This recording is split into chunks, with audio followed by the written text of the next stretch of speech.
కంటి చూపులోన ఒదిగిపోయి నేను నూరేళ్ల తీపి స్వప్నంలా బతుకుతూనే ఉంటాను.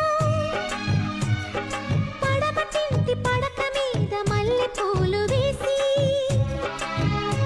ప్రతి సంధ్యలోన నీ కోసం ఎదురు చూస్తూ ఉంటాను.